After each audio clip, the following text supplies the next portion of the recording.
They stand in silence, cloaked in stone, older than the nations that rose and fell around them. Temples, grand, solemn, and eternal, inviting pilgrims, scholars, and tourists to marvel at their beauty. But the walls of these sacred places have seen far more than prayer. Behind carved statues and golden altars, hidden beneath incense smoke and hymns, lie secrets that were never meant to be unearthed. Because not every ritual was meant for the gods of light. Some ceremonies were whispered in shadows, performed when the temple gates were locked and the torches burned low. Some involved offerings not of fruit or grain, but of flesh and blood. And some, so dangerous, so unspeakable, were deliberately erased from official records, their traces buried beneath layers of mythology and silence.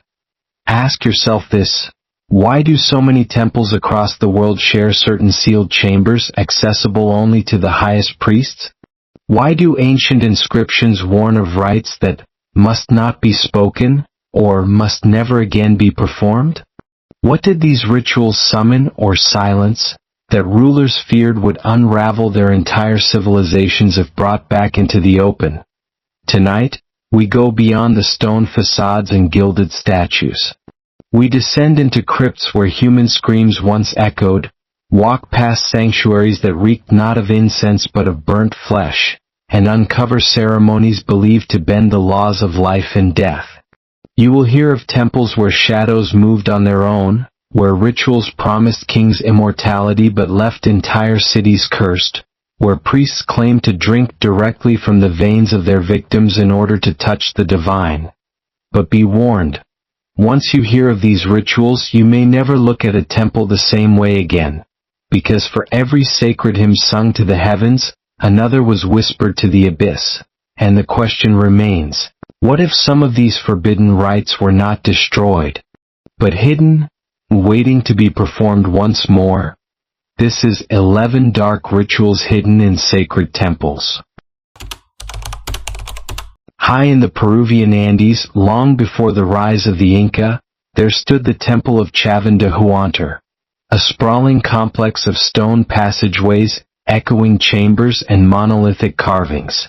On the surface, it seemed to be a house of worship dedicated to benevolent gods. Pilgrims traveled across mountains just to kneel at its gates. But archaeologists who crawled into its hidden tunnels uncovered something far more unsettling. This temple was not a place of comfort. It was an engine of terror. The temple was designed to confuse, its corridors twisting like a labyrinth, torches extinguished so that outsiders stumbled blind. The priests, however, knew the paths well. They would guide chosen initiates into the depths, where the real ritual began. Walls carved with fanged deities and clawed beasts seemed to watch. And in the very center lay the Lanzan Stela, a massive stone idol, half human and half animal, its eyes wide with unnatural power. According to unearthed fragments of lore here, the priests performed what they called the ritual of the vanished heart.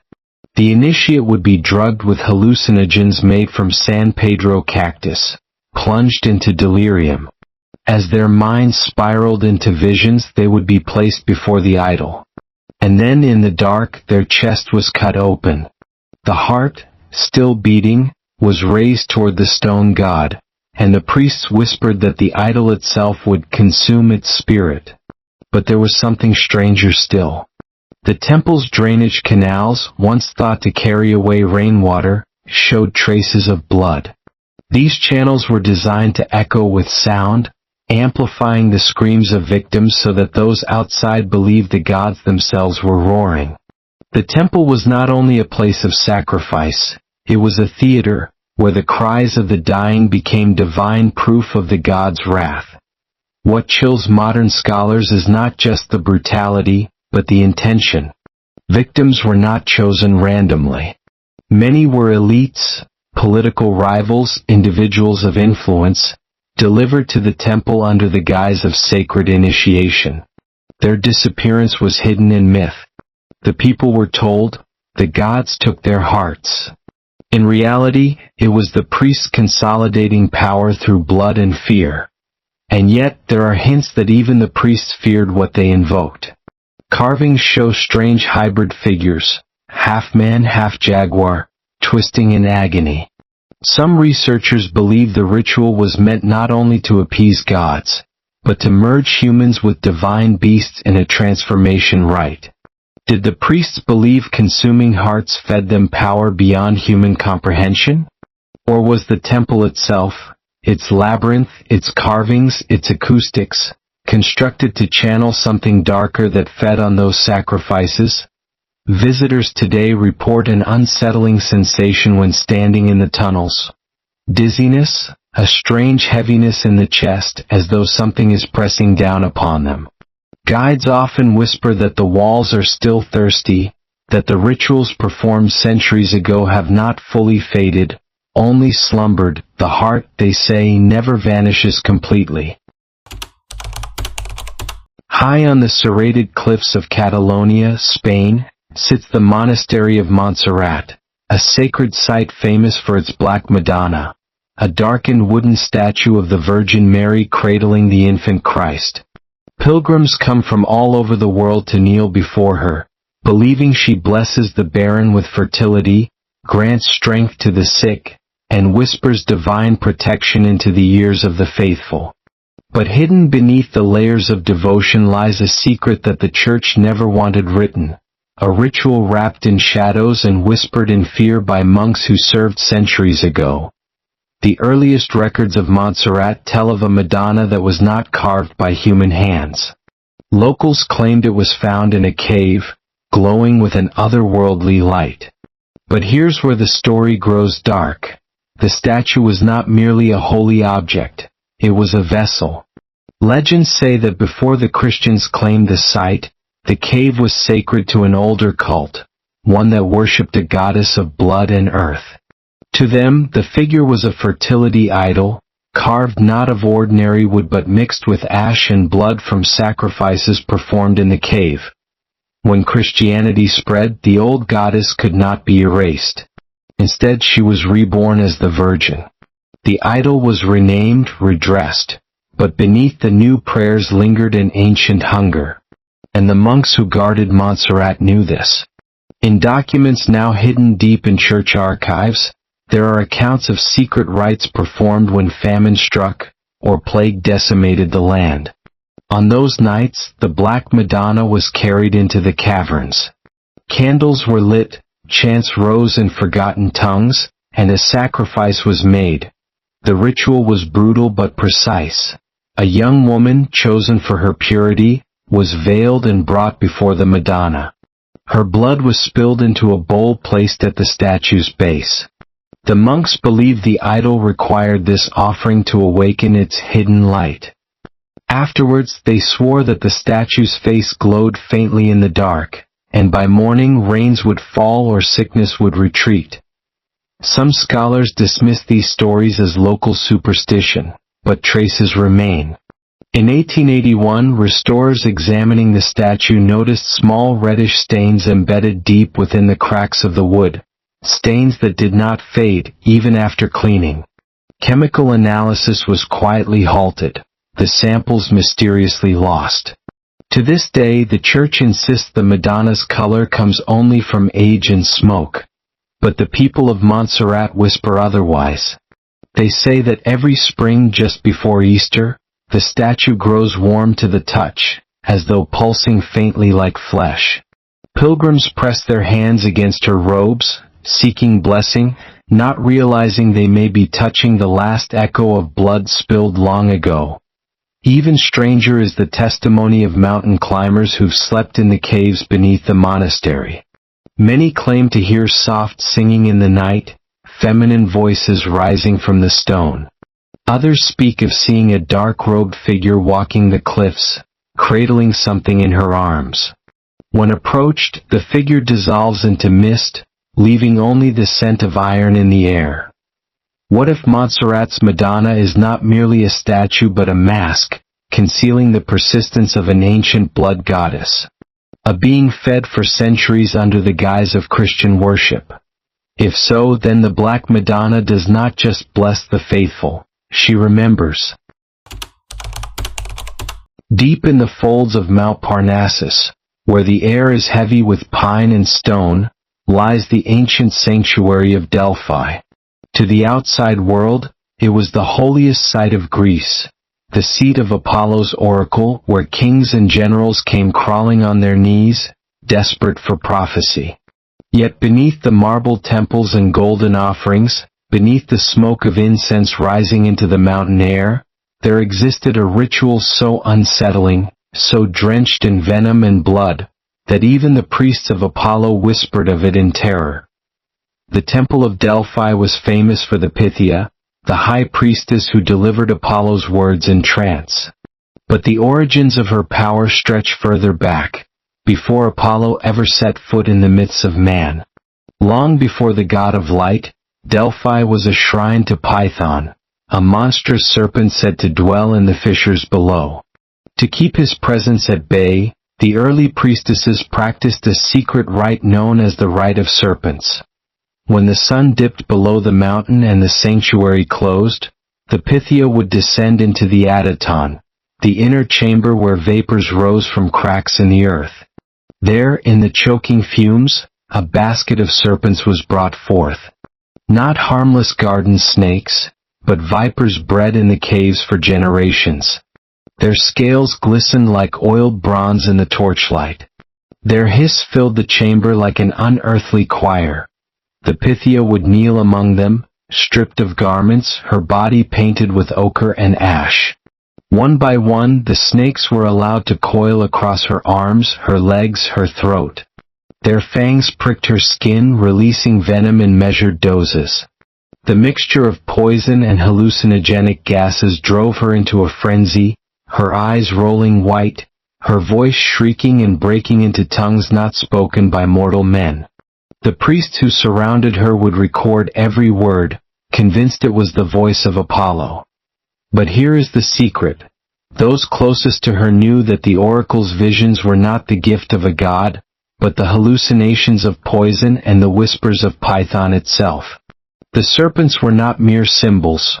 They were conduits, binding the Pythia to something ancient, something that writhed far below the mountain's veins.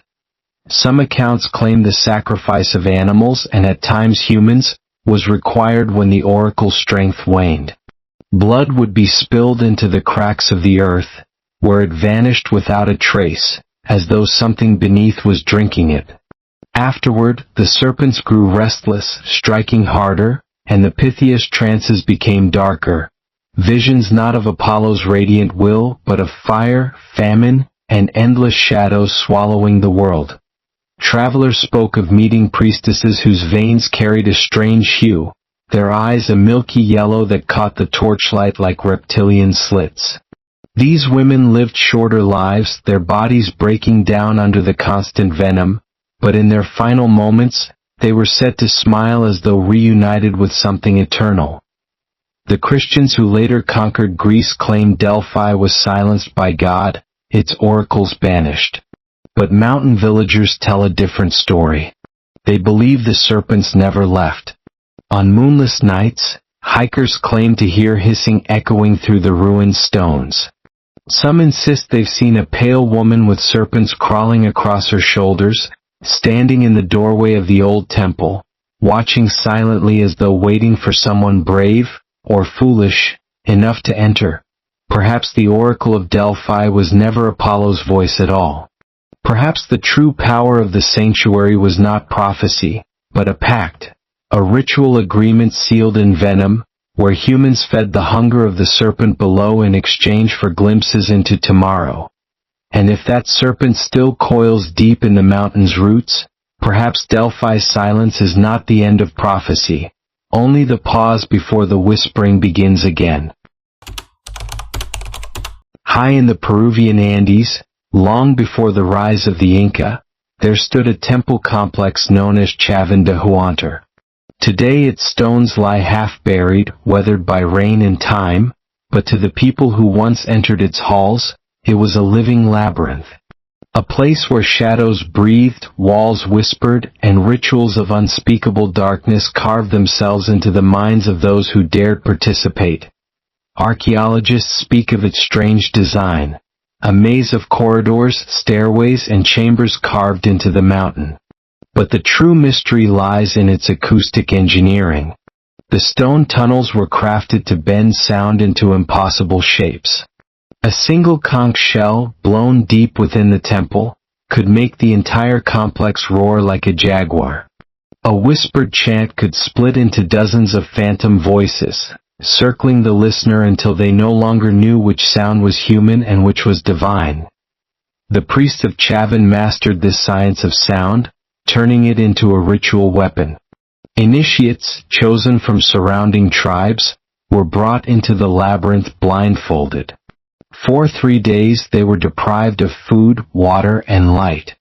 When their senses had nearly collapsed, they were led to the central chamber, the gallery of the Lanzan, where a towering stone idol loomed, carved with snarling fangs and twisted eyes. Here the ritual began.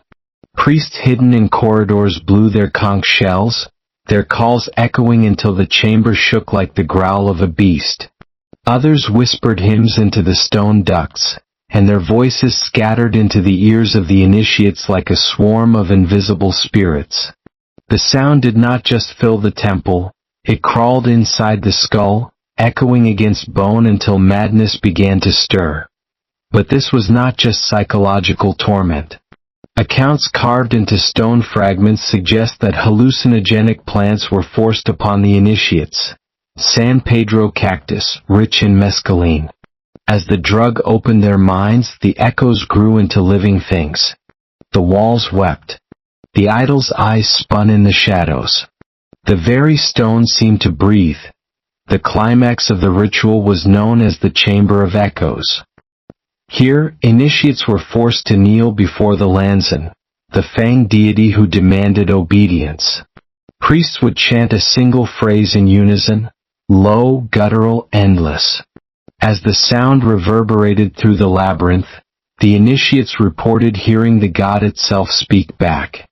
Some collapsed in ecstasy, convinced they had become jaguars, eagles, or spirits of the mountain.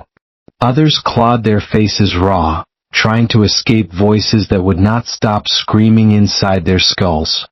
Not all survived. The strongest were allowed to stagger out of the labyrinth, forever marked as chosen, their eyes wide with terror and awe. The weaker ones were never seen again. Some believed their bodies were buried inside the walls themselves, their souls absorbed into the temple to feed the god that dwelled within. Today, when the wind blows through the broken corridors of Chavin, it still carries a strange resonance. Visitors have described hearing voices when no one else was present. Whispers that do not fade with distance, footsteps that echo when no one walks. Some even claim the idol of the Lanzan still hums faintly in the dark, waiting for new ears to twist and new minds to bend. The official guides speak of engineering marvels and spiritual symbolism. But in hushed tones, locals tell a different story, that the temple was built not as a sanctuary, but as a machine of sound. A ritual engine designed to fracture reality itself, so that men could hear gods and gods could hear men. And if the echoes remain, carrying voices across centuries, perhaps the Temple of Chavin is not silent at all. Perhaps it still waits for another initiate to stumble into its stone throat, where the walls can whisper and the god with fangs can speak again. In the heart of central Mexico lies a mound of earth so vast that, for centuries, even the Spanish believed it was only a hill. Beneath its grassy slopes hides the Great Pyramid of Cholula, the largest pyramid in the world, dwarfing those of Egypt. To the untrained eye, it is a ruin swallowed by time.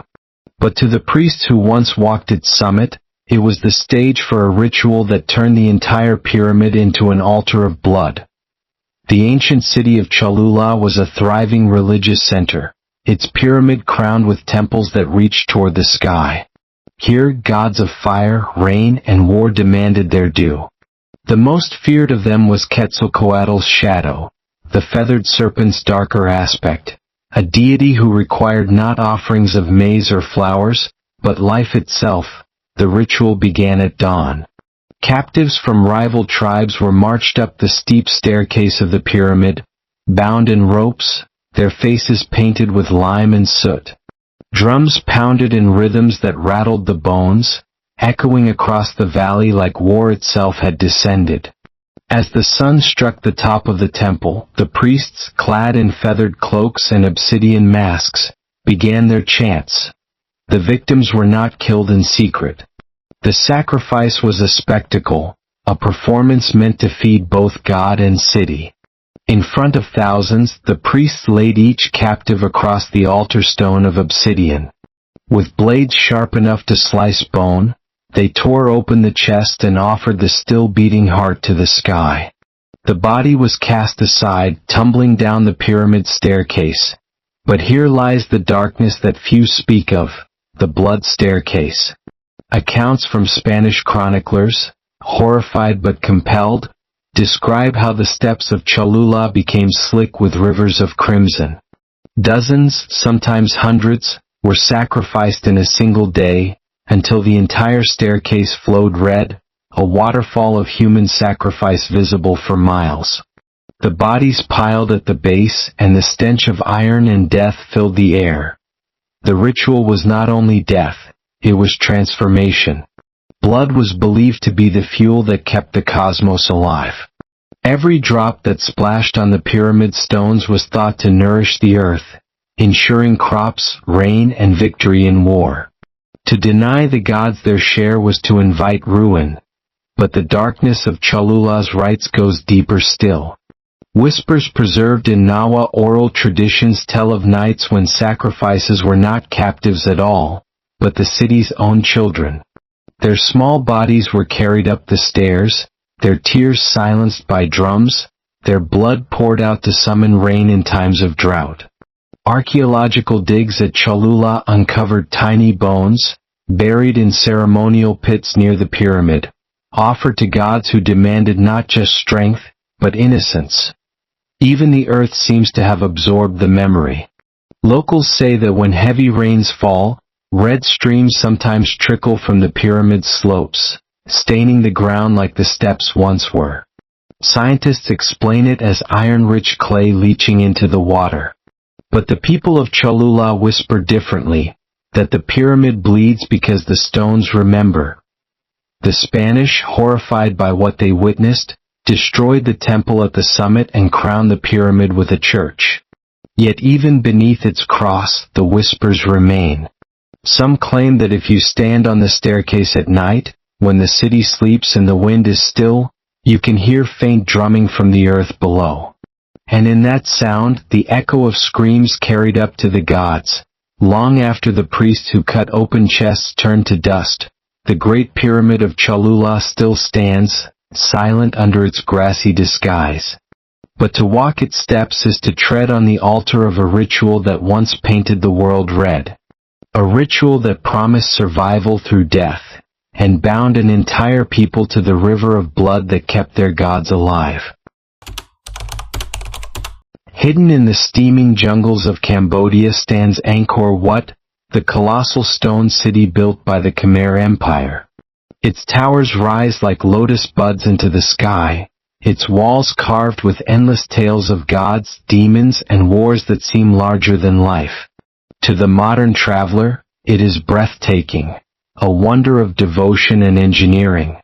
But behind its grandeur, whispered through forgotten inscriptions and hushed folklore, lies a ritual so strange and disturbing that even time has tried to bury it: the silent feast.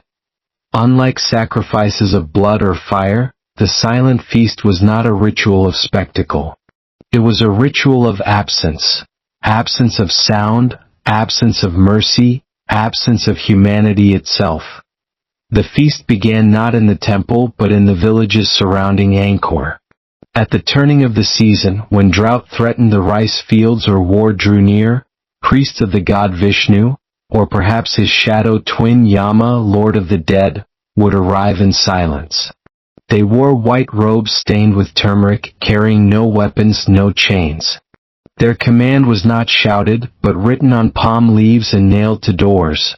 One family, one offering. The offerings were not livestock. They were not grain. They were people. Men, women, and sometimes children were chosen. Not for their crime nor their weakness, but for their silence. Once selected, they were forbidden to cry out, forbidden even to whisper. 4 days they were prepared in seclusion, bathed in sacred herbs, fed only rice water, and silenced with wax pressed into their mouths. The priests believed the gods required not screams, but stillness, the quiet surrender of life itself. When the moon reached its highest arc, the victims were led into Angkor Wat's inner sanctum. The walls here are dense with carvings, gods tearing demons apart, churning oceans of milk, warriors slaughtering armies in eternal battle. By torchlight, the figures seemed to move, watching, waiting. The chosen offerings were laid in rows before a long stone table. On it sat bowls of rice, fruit, and flowers, food for both mortals and gods. But the living were not meant to eat. Instead, the priests walked among them, carrying blades of polished bronze. One by one, throats were cut without a sound. No screams, no drums, no chants, only the drip of blood on the stone floor, the flicker of torchlight on the polished bowls. Their bodies remained on the ground as the priests consumed the fruit and rice, a grotesque imitation of a meal. This was the silent feast, a banquet where mortals died so the gods might dine. Blood became the wine, silence the prayer, and the temple itself the host. Even stranger are the traces left behind. In some chambers of Angkor Wat, archaeologists have discovered shallow depressions carved into the stone floors, aligned like mats at a feast. Were these places where bodies were laid out in rows? The official reports call them ritual platforms. But local guides lower their voices when asked and say only, "Those were the tables where silence was served." Legends persist that the ritual's power lingers. Locals claim that if one enters the sanctum alone, especially at night, a weight falls on the chest. Breathing becomes difficult, words catch in the throat, and the overwhelming urge to remain silent consumes you. As if the temple itself demands silence, reenacting the ancient rite. French explorers in the 19th century wrote of strange occurrences. One claimed he woke in the night to the sound of bowls being placed on stone, though no one was there. Another recorded seeing dark stains on the floor of the inner sanctum that reappeared after being scrubbed away, stains that spread like spilled wine. The silent feast is not celebrated anymore, yet some say it never truly ended. At the height of the Khmer Empire, it was believed that only through silence could the gods hear clearly. And perhaps, in the dead air of Angkor Wat's innermost chambers, the gods are still listening, waiting for the next offering, waiting for silence to fall once more. Today, tourists walk through the temple in awe, snapping photos of its towers and carvings, unaware that beneath their feet, the stones may remember more than they reveal. A feast where no one spoke and no one left alive.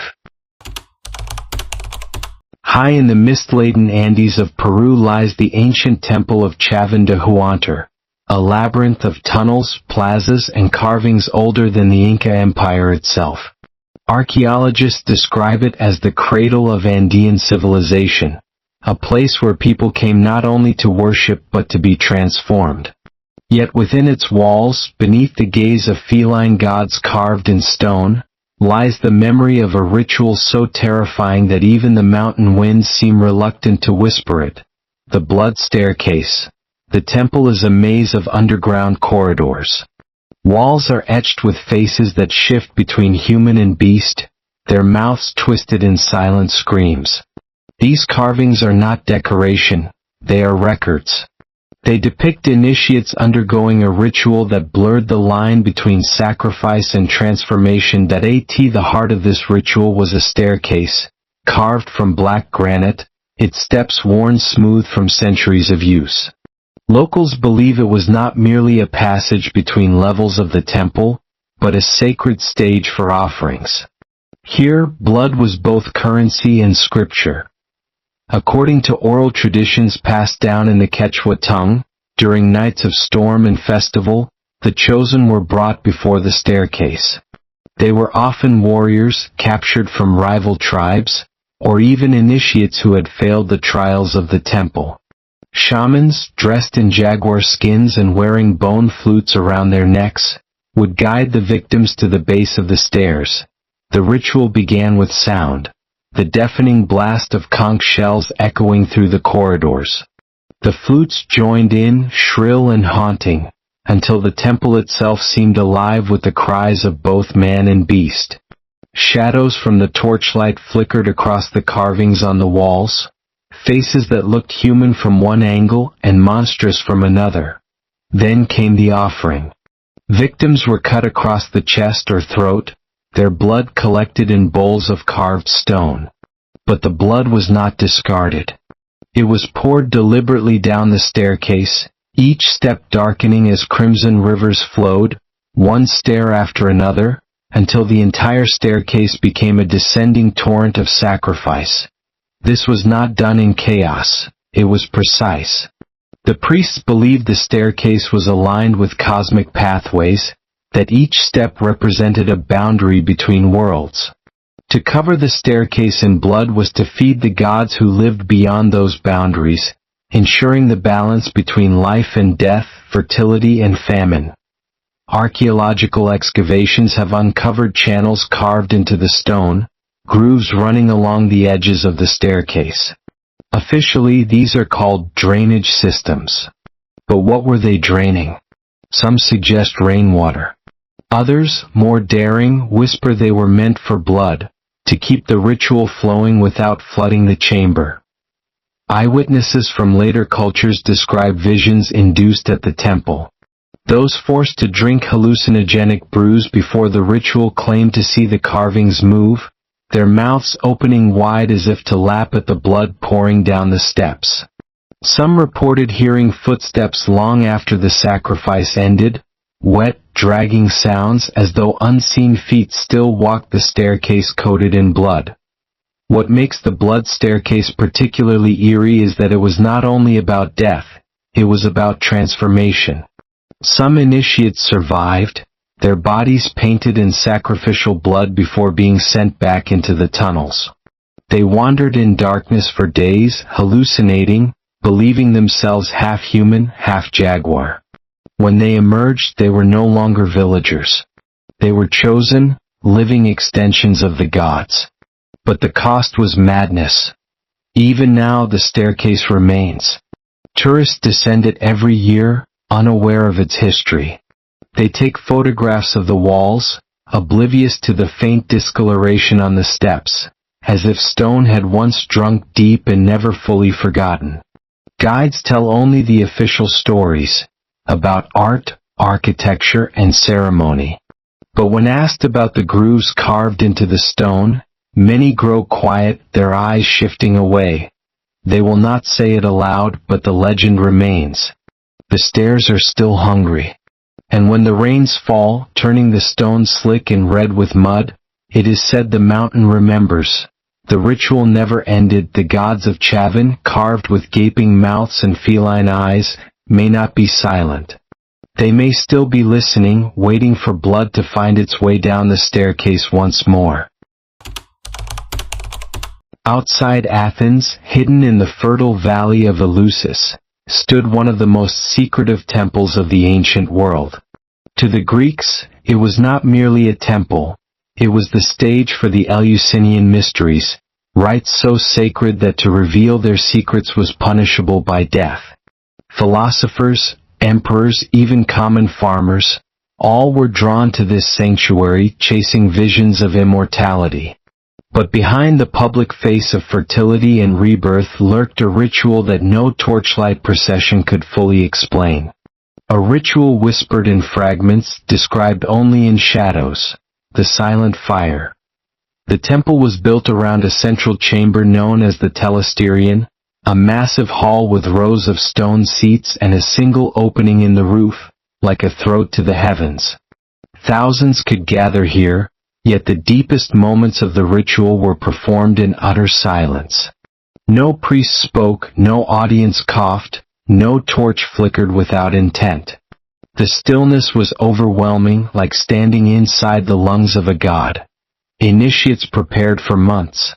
They fasted, purified themselves in the sea, and ingested a sacred drink, the kikian, a brew of barley, herbs, and something else, something the priests never named. Some believe it was laced with ergot, a fungus that bends the mind into visions. Others think it was infused with opiates or hallucinogens, crafted to drag the soul beyond its natural boundaries. Whatever the truth, those who drank it swore that fire burned within their veins, a flame that did not consume the flesh but devoured the spirit. When the night of initiation arrived, the temple doors were barred. Torches were extinguished until only the moon above the roof slit remained. Then in silence the ritual began. The priests carried bowls of glowing embers, carefully hidden beneath cloaks. At a signal they placed them in the center of the telesterion. The embers were not for warmth, they were for vision. Initiates were told to stare into the pulsing glow until the fire burned not on the ground, but inside their own minds. Witnesses described the sensation of falling into the flame, as though the tiny spark contained the entire cosmos. In this trance, the silence became unbearable. The human brain craves noise, rhythm, order. Here, in stillness, with fire flooding their veins and vision collapsing into light, initiates reported seeing impossible things. The descent of Persephone into the underworld, the faces of the dead reaching out from the shadows, gods with hollow eyes staring directly into them. Some accounts claim that, at the climax, a hidden priest revealed a single object. No one knows what it was. Plutarch wrote of a great and most holy sight. Others suggested it was an ear of wheat, glowing in the firelight, symbolizing life reborn. But darker versions of the tale insist it was not wheat at all, it was ash. Ash from the burned remains of prior initiates, mixed with sacred herbs, meant to remind the living that immortality is bought only with death. The silent fire was said to burn not just in the telesterion but in the minds of those who survived. Many initiates left the temple unable to speak of what they had seen, trembling, claiming that to describe the vision would shatter the mortal world. The fire had shown them eternity, but eternity is not merciful. It strips away the illusions of flesh. When Christianity rose, the mysteries were suppressed. The telesterion was destroyed, its secrets scattered. But locals still tell of strange lights in the valley of Eleusis, flames that dance in silence where no torch burns. Shepherds avoid the ruins at night, fearing they might glimpse what the initiates saw, visions that turn men into hollow shells, their souls caught forever in the silent fire. The ancient Greeks believed that to participate in the Eleusinian mysteries was to die before dying, to burn in silence and emerge transformed. But perhaps the transformation was not always rebirth. Perhaps for some the fire consumed too much, leaving only shadows behind. Angkor Wat, Cambodia. A temple most known for its towering lotus-shaped spires, carved reliefs, and golden sunrises. But beyond the beauty of its stone, there are whispers of something darker, rituals that left stains no restoration could ever erase. Hidden beneath the serene imagery of Vishnu and the celestial dancers, there lies a story of blood, water, and sacrifice. A story the guides never tell, but one the stones have been drinking in for centuries. The Khmer Empire at its height believed their kings were not mere rulers. They were gods incarnate, living vessels of divine order. And to keep that order, offerings had to be made.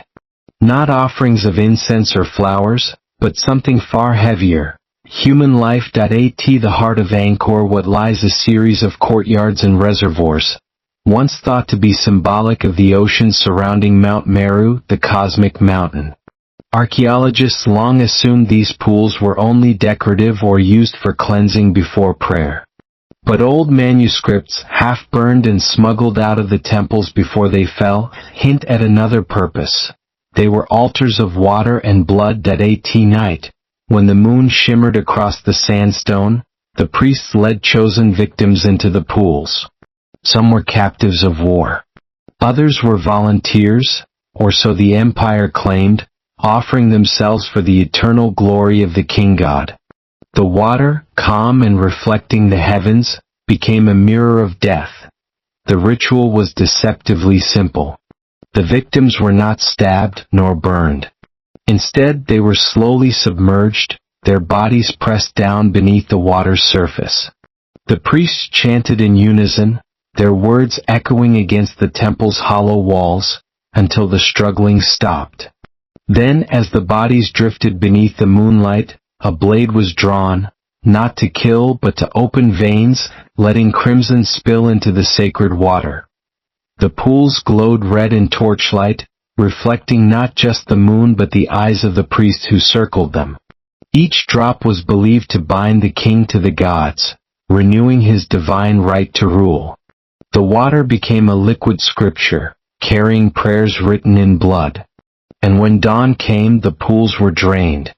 The bodies were gone. Only the stones remained wet, glistening like they had swallowed secrets too heavy to release. Travelers who came centuries later noticed something unsettling. The sandstone around certain pools remained darker, as though permanently stained. No rain, no flood, no monsoon could wash it away. Even now, archaeologists find strange discolorations, as if the stone itself has memory written in red. There are rumors that some of the victims never left the temple grounds. Locals whisper that beneath Angkor Wat's foundation, tunnels stretch into the earth, filled not with treasure but with bones. When the empire fell, the rituals ended, but the echoes remained. Some say, on nights when the air is heavy and the jungle is alive with insects, the pools shimmer again. Not with water, but with crimson, rippling as though something beneath is still moving. Tourists today see Angkor Wat as majestic, eternal, peaceful. But those who linger too long near the empty reservoirs sometimes speak of visions. They claim they see shapes forming in the still water, faces rising, mouths open, bubbles escaping where there should be none. Guides dismiss it as imagination, a trick of light. Yet the same guides refuse to walk too close at night. The crimson pools were never just about sacrifice, they were about transformation. Blood spilled into water, water fed into stone, stone preserved for eternity. And though centuries have passed, the temple still hums with its old hunger. Stand there long enough, and the silence feels suffocating, as though unseen hands are waiting, ready to drag another body beneath the surface. The empire is gone, the priests are dust, but the pools are never empty. High in the Peruvian Andes lies the ancient temple complex of Chavan de Huántar, a labyrinth of tunnels and chambers carved deep into stone. To most visitors, it looks like a ruin. Walls of granite, stairways leading into shadows, and carvings of snarling jaguars and winged serpents. But beneath its silence once thundered the heart of a ritual so strange, so unsettling, that even now archaeologists debate whether it was meant to transform worshippers, or destroy them. The Chavan priests called it awakening the gods. To awaken them, sound and sacrifice were bound together in ways no outsider could comprehend. Within the temple's stone corridors, massive stone ducts carried rushing water, engineered to roar like thunder inside the chambers. The temple itself became an instrument, humming and shaking like the body of a beast. And over this deafening rumble came the drums, but these were not drums of wood or hide. They were something darker. Legends claim that the priests fashioned drums from the skin of the sacrificed, chosen victims whose flesh had been stretched and bound across hollow frames. Each strike wasn't just sound, it was memory, flesh transformed into rhythm, echoing into eternity. During the rituals, initiates were led deep into the maze-like galleries. Darkness swallowed them whole. No torches, no guiding light, only the vibrations of drums beating through the stone walls. Each step was disorienting. The temple's design itself was meant to confuse, its corridors twisting and looping until time and direction vanished. The initiates were given a drink, a hallucinogenic brew brewed from the San Pedro cactus. The liquid burned down their throats, flooding their veins with visions of jaguars with human eyes, serpents with wings, and gods that shifted shape with every breath. Then, as the drug took hold, the drums began. The sound was not just heard, it was felt. The stone vibrated, the air thickened, and the beating grew louder until it seemed as though the heart of the earth itself was inside the listener's chest. Some initiates swore they could no longer feel their own heartbeat, only the temple's. They became one with the rhythm, their bodies swaying, their voices breaking into screams or chants that were quickly drowned out by the thunder of the drums. And in that frenzy, sacrifice was made. Some victims were led willingly, believing they were merging with the gods. Others were dragged, their cries vanishing in the roar of the temple's hollow lungs. Their blood soaked into the stone floors, while their bodies were carried away into chambers that remain sealed to this day. What made the ritual truly haunting was the belief that the soul of each victim lived on within the drum. When struck, the skin vibrated not just with sound, but with spirit. The priests claimed they could hear voices in the rhythm, whispers of those who had crossed into the other world. The drums were not mere instruments, they were vessels, containers of the dead. When the Spanish conquistadors arrived centuries later, they reported finding stone carvings of figures with wide, terrified eyes, hands pressed against their ears. Some claimed these were depictions of the initiates, trapped forever in the sound, unable to escape the pounding rhythm. Today, tourists who wander into Chavin's underground galleries often remark on the acoustics. Even the lightest footstep seems to multiply, bouncing through the stone until it feels as though something unseen is walking beside you. Some say if you strike the walls, they vibrate like stretched skin. Guides warn against it. They whisper that the walls still remember the drums, that if you listen too closely, you can hear them beating, a pulse with no drummer, echoing in the silence. The silent drums of Chavin were more than ritual, they were transformation through terror. They stripped the individual of identity, drowned them in sound, and then claimed their body for eternity.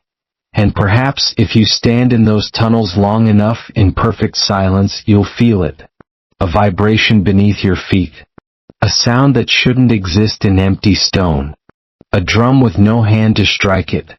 The silence never lasts, because the drums of Chavin never stopped.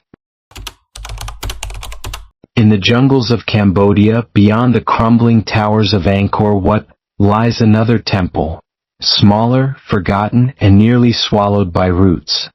The locals do not speak its true name.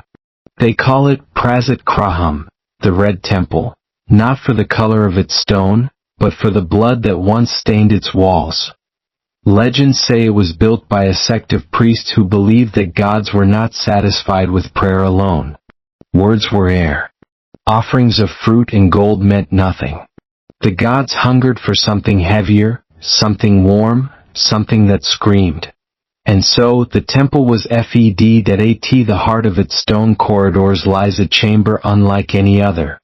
A pit in the floor lined with carvings of open mouths, each one gaping wider than the last.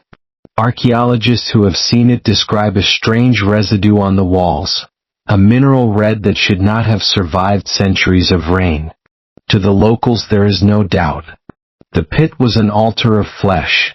The ritual was simple but terrifying. The chosen victim, sometimes a prisoner, sometimes a volunteer seeking favor from the gods, was lowered into the pit. Once inside, they were not struck with knives. They were not burned with fire. Instead, the temple itself devoured them. The priests would chant, and the pit would begin to hum. Vibrations rose through the stone like a living thing. Then the floor shifted, stone slabs grinding apart like jaws. Accounts from oral tradition claim that once the ritual began, no body was ever recovered. The temple swallowed its sacrifices whole, as though the ground itself had teeth. Was it a natural sinkhole? A trapdoor designed to conceal the body? Or something stranger? A chamber designed to collapse inward, crushing bone and flesh until nothing remained? No answer has ever been agreed upon. But the villagers who live nearby whisper of nights when the jungle goes silent, when even the cicadas hold their breath. In those hours, they say, the temple moans. A deep, guttural sound like grinding stone, rising from beneath the earth. Some say it is the gods still hungry. Others say it is the echo of all those swallowed, crying out from a stomach that has no end. The Red Temple has been avoided for generations. Monks at nearby monasteries warn travelers not to approach after dusk. Hunters who wandered too close reported hearing chanting inside, though no one stood within the ruins. One hunter swore that he saw the pit glow faintly, as though embers were burning at its depths. What unsettles researchers most is a series of inscriptions carved around the chamber. They are written in an ancient script, half erased by time. One line, however, remains legible: "The mouth must never close or the world will starve." It suggests that the temple was not only a place of sacrifice but a vessel, something that must remain fed to keep balance in the world. To starve it, perhaps, was to risk unleashing something worse, and here lies the horror. The pit has not been fed for centuries. If the priests were right, then the temple is hungry. Always hungry. Visitors who stand at the edge of the pit describe a strange sensation in their legs, a heaviness as though something below is pulling them down. One archaeologist confessed in a private note that while standing there she felt her heart beating not in her chest, but in the floor beneath her. She left Cambodia the next day and never returned. The Red Temple is crumbling, its walls cracking beneath the weight of jungle trees. But if you listen closely in the dead of night, the villagers say, you can hear stone grinding. As if jaws are shifting, waiting. It has not eaten in centuries.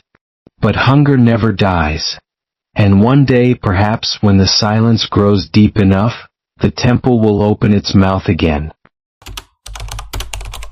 The temples we explored tonight may appear lifeless. Ruins of crumbling stone, half swallowed by jungle roots or buried beneath centuries of silence. But silence does not mean emptiness. In fact, silence is often where the oldest voices hide.